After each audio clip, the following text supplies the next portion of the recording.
To legends. നമ്മുടെ ഇന്നത്തെ ചിതാൻ രണ്ടാമത്തെ വീഡിയോ ആണ്. ഫസ്റ്റ് വൺ വരുന്നത് നല്ലൊരു ഒനിയൻ പിങ്കിന്റെ ഷെയ്ഡാണ് കേട്ടോ. നല്ല നേരത്തെ കാണാൻ കുറച്ചുകൂടെ നല്ല ഭംഗിയുള്ള ഷെയ്ഡുകളാണ്. അപ്പോൾ ഇത് നമുക്ക് dupatta organza material, top semi സിൽക്കിന്റെ മെറ്റീരിയലാണ്. നല്ല റീസണബിൾ പ്രൈസ് ആട്ടോ. സെമി സിൽക്കിന് നമുക്ക് റഫായിട്ട് യൂസ് ചെയ്യാൻ പറ്റുന്ന സൈസ് ഫാബ്രിക് ആണ് ടോപ്പിന് കൊടുത്തേക്കുന്നത്. ദുപ്പട്ട ലൈറ്റ് വെയിറ്റ് ആയിട്ടുള്ള ഓർഗൻസ ഫാബ്രിക്, അതുകൊണ്ട് അങ്ങനെ പാർന്നൊന്നും നിൽക്കത്തില്ല. നമുക്ക് നോർമലി റഫായിട്ട് വാഷ് ചെയ്ത് ഉപയോഗിക്കാം. ഇത് കണ്ടില്ലേ, അത്യാവശ്യം ഇങ്ങനെ ഇട്ടാൽ പോലും ഒതുങ്ങി കിടക്കുന്ന സൈസ് ഓർഗൻസ മെറ്റീരിയലാണ്. അപ്പോൾ ഇതിന്റെ കളേഴ്സും നല്ല കളേഴ്സ് ആട്ടോ. നല്ലൊരു ഒനിയൻ പിങ്ക് ആണ് ഫസ്റ്റ് ഷെയ്ഡ് വരുന്നത്. എംബ്രോയിഡറി വർക്ക് ഞാൻ അടുപ്പിച്ച് കാണിക്കാതെ ഇതുപോലെയാണ് വരുന്നത്. ഇത് നമുക്ക് സിമ്പിളായിട്ട് ഒരു ചെറിയ ഫംഗ്ഷൻസിന് ഉപയോഗിക്കാം. പിന്നെ ഡെയിലി യൂസ് ചെയ്താലും കുഴപ്പമൊന്നുമില്ലാത്ത ഫാബ്രിക്കാണ്. കുഞ്ഞു കുഞ്ഞു സീക്വൻസ് വർക്കും കൊടുത്തിട്ടുണ്ട്. ക്രോസ് സ്റ്റിച്ച് പോലത്തെ തന്നെ എംബ്രോയിഡറി ആട്ടോ ചെയ്തേക്കുന്നത്. മൊത്തത്തിൽ കാണാൻ നല്ല ഭംഗിയുള്ള സെറ്റ്. നമുക്കൊരു 1000 റേഞ്ചിൽ എന്തായാലും നല്ലൊരു ഐറ്റമാണ്. ഞാൻ ഫസ്റ്റ് കാണിച്ച ഡിസൈനുമായിട്ട് ഒത്തിരി വ്യത്യാസമുണ്ടോ, കാരണം അത് ആപ്ലിക്കാണ്. പിന്നെ മെറ്റീരിയൽ ഓർഗൻസർ തന്നെ കൂടി അത്യാവശ്യം നല്ല റേഞ്ച് വരുന്ന size organza ഫാബ്രിക്കാണ്.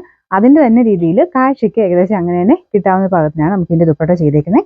Embroidery normal embroidery ആട്ടോ. അപ്പോൾ അതിനകത്തും ചെറിയ സീക്വൻസ് വർക്ക് ഉണ്ട്. ബോട്ടം വരുന്നത് ഒനിയൻ പിങ്കിന്റെ സെയിം ഷെയ്ഡ് തന്നെ. നമ്പർ U551, റേറ്റ് 999 രൂപ മാത്രമേ ഉള്ളൂ. 999. രണ്ടാമത്തെ ഷെയ്ഡ് വരുന്നത് ഒരു പേസ്റ്റൽ ടൈപ്പ് ലൈറ്റ് ഗ്രീൻ്റെ ഷെയ്ഡാണ്. കോമ്പിനേഷൻ നല്ല രസമാട്ടോ. കാരണം എല്ലാത്തിനും തന്നെ മിക്ക ഷെയ്ഡ്സിനും പീച്ചുമായിട്ട് നല്ലൊരു കോമ്പിനേഷൻ എപ്പോഴും കിട്ടാറുണ്ട്. അതുകൊണ്ട് കോമൺ ആയിട്ട് കൂടുതൽ എംബ്രോയിഡറി എപ്പോഴും വരാറുള്ളത് ഈ ഒരു പീച്ച്, പിങ്ക്, റെഡ് ആ ഒരു ടോണിലുള്ള കോമ്പിനേഷനാണ്. പിന്നെ ഒരു തിയറി വെച്ച് നോക്കിയാലും നമുക്കൊരു റെഡിന്റെ ഒക്കെ ഷെയ്ഡിലായിരിക്കുമല്ലോ, ഫ്ലവർ പാറ്റേണിലല്ലേ കൂടുതലും വരുന്നത്. അപ്പം അങ്ങനെ ഒരു കോമ്പിനേഷൻ വെച്ചിട്ട് കോൺട്രാസ്റ്റിൽ നിൽക്കുന്ന കളേഴ്സ് വെച്ചിട്ടാണ് കൂടുതലും ചെയ്യുന്നത്. അപ്പോൾ ഇതൊരു ഗ്രീനുമായിട്ട് നല്ലതായിട്ട് മാച്ച് ആവുന്ന കോമ്പിനേഷനാണ്. ദുപ്പട്ടയിലും സെയിം തന്നെ രീതിയിൽ പീച്ചിന്റെ കോമ്പിനേഷനിൽ വർക്ക് കൊടുത്തിട്ടുണ്ട്. നല്ല ഒതുങ്ങി കിടക്കുന്ന സൈസ് ഓർഗൻസയാണ് ഫാബ്രിക് വരുന്നത്. ബോട്ടം സെയിം കളർ സാറ്റിൻ സിൽക്കിന്റെ material. Number U549, rate 999. Next shade വരുന്നത് നല്ലൊരു ലൈറ്റ് ലാവൻഡർ അല്ലെങ്കിൽ ലൈലാക്ക് എന്നൊക്കെ പറയുന്ന ഒരു ഷെയ്ഡ് ആട്ടോ. ലൈലാക്കിന്റെ തന്നെ കുറച്ച് തെളിഞ്ഞ് നല്ല കളറാട്ടോ. ഇതിന്റെ ഫ്രണ്ട് പോർഷനിലെ വർക്ക് സെയിം തന്നെ കോമ്പിനേഷൻ നിങ്ങൾ നോക്കിയാൽ മതി. ഇതിനകത്ത് ചെറിയൊരു ലൈറ്റ് യെല്ലോ ഗ്രീൻ കോമ്പിനേഷനുള്ള ഒരു ഡിസൈനിൽ കൊടുത്തിട്ടുണ്ട്. ദുപ്പട്ടയുടെ ഡിസൈനില്ല കേട്ടോ. നല്ല കളേഴ്സ് ആട്ടോ. നമുക്കൊരു കാണുമ്പോൾ തന്നെ നല്ല രസമുള്ള കുറച്ച് ഷെയ്ഡ്സ് ഒക്കെ കൊണ്ടുവന്നേക്കുന്നത്. ഇതിന്റെ ബോട്ടം വരുന്നത് സെയിം കളർ സാറ്റിൻ സിൽക്കിന്റെ. ഇതെല്ലാം അത്യാവശ്യം നല്ല ക്വാളിറ്റി ഫാബ്രിക്കുകളാണ്.